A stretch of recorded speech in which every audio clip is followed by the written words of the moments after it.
வணக்கம் welcome to restore it Tamil. இன்னைக்கு நம்ம வீடியோவில் இப்போ புதுசாக வரப்போகிற ராயல் என்ஃபீல்டுடைய ஹிமாலயன் 750 தாங்க பார்க்க போகிறோம். இந்த ஒரு வெஹிக்கிள் பற்றி உனக்கு எப்படி தெரியும்னு கேட்டிங்கன்னா வச்சுங்க, இந்த ஒரு 750 மோட்டர் சைக்கிளோடைய அந்த ஒரு ஸ்பை ஷாட்ஸுன்றது நிறையவே இப்போ இன்டர்நெட்டில் வந்துக்கிட்டு இருக்குது. அந்த ஒரு ஸ்பை ஷாட் வச்சு தான் இன்றைக்கி நம்ம வீடியோவை பேச போகிறோம்.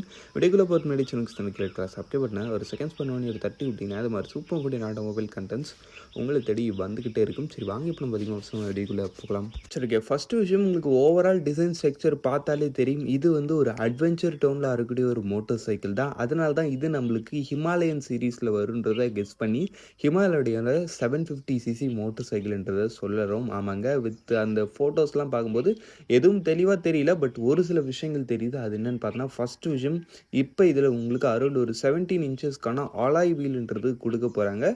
இது வந்து கொஞ்சம் ஆக்வர்டான ஒரு விஷயமா தான் இருக்குது. ஏன்னா பொதுவாக அட்வென்ச்சர் மோட்டர் சைக்கிள்ஸ்னாலே ஸ்போக் வீல் தான் பெஸ்ட்டான ஒரு ரேஞ்சில் இருக்கும். அலாய்ஸ் யாரும் பெரும்பாலும் ட்ரை பண்ண மாட்டாங்க. பட் ஒரு சில ப்ரீமியம் பிராண்ட்ஸ் கொடுத்தாலும் பெரும்பாலும் ஸ்போக் வீல் தான் யாராக இருந்தாலும் விருப்பப்படுவாங்க. ஏன்னா அதுதான் ஆஃப் ரோடு இம்பேக்ட்ஸ் அது மாதிரி விஷயங்களுக்கு ஒரு பெஸ்ட்டான ரேஞ்சில் இருக்கும். பட் ஆனால் இவங்க புதுசாக ஒரு புது மாதிரியான ஒரு 17 இன்ச்சஸ்க்கான alloy wheel both and front and back both ரெண்டுத்துலேயும் உங்களுக்கு சேம் ஈக்குவல் கொடுக்குறாங்க.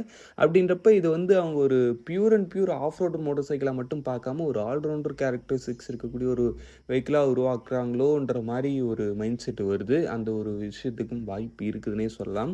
அதுக்கு அடுத்துன்னு பார்த்தோன்னா வச்சுங்களேன், உங்களுக்கு அந்த ஃபோட்டோஸ் பார்க்கும்போது தெரியும், ஃப்ரண்ட்டில் வந்து நிச்சயமாக அட்ஜஸ்டபிள் விண்ட் ஸ்க்ரீன் வருது. அதான் ஃப்ரண்ட்டில் அந்த முகத்தில் காற்றடிக்காமல் இருக்கிறதுக்கு அந்த ஒரு விண்ட் ஸ்க்ரீனு. அதுக்கடுத்து கிராஷ் கார்ட்ஸ் வெஹிக்கிளோட இன்பில்டடாக வருது, அதுவும் ஒரு நல்ல விஷயம். அதுக்கு அடுத்துன்னு பார்த்தோம்னா உங்களுக்கு ஓவராலாக இந்த வெஹிக்கிளோட என்ஜின் எதை மாதிரி வரும்னு பார்த்தீங்கன்னா, நம்மளுக்கு ஒன்றும் புது இன்ஜினை பில்ட் பண்ண போகிறதில்ல. ஆல்ரெடி நம்மளுடைய மார்க்கெட்டில் 650cc இன்ஜின் இருக்குது. அது நிச்சயமாக நம்ம எல்லாருக்கும் தெரியும். ஜிடிஎன் இன்டர்செப்டார் இது மாதிரி நிறைய வெஹிக்கிள்ஸில் இந்த ஒரு 650cc இன்ஜினை கொடுத்துட்டு வராங்க. இருக்கிற மோஸ்ட் ஆஃப் தி வெஹிக்கிள்ஸில் எல்லாத்தையும் கொடுத்துட்டாங்க. இந்த இன்ஜினோடைய ஒரு நல்ல ரீஒர்க்டு வெர்ஷனாக இருக்கும். ஆமாம், இந்த இன்ஜினே இன்னும் கொஞ்சம் அப்படி இப்படின்னு நிறைய ஒர்க்கு பண்ணி 650லேருந்து 750cc அப்டேட் பண்ணி நம்மளுக்கு கொடுப்பாங்க. இந்த ஒரு வெஹிக்கிளில் அதிகபட்சம் பவராக ஒரு 55 PS பவரும் ஒரு 60 Nm ஆஃப் டார்க் வரைக்கும் எதிர்பார்க்கலான்ற மாதிரி சொல்கிறாங்க. அப்படின்றப்ப really one of the most powerful Royal என்ஃபீல்டராக இருக்கும் நம்ம எல்லாருமே எதிர்பார்க்கலாம். சரி ஓகே, அவ்வளோதான் ஃப்ரெண்ட்ஸ், இந்த வீடியோ நீங்கள் முடிச்சோம். தேங்க்யூ ஃபார் வாட்சிங். Bye, see you, see later.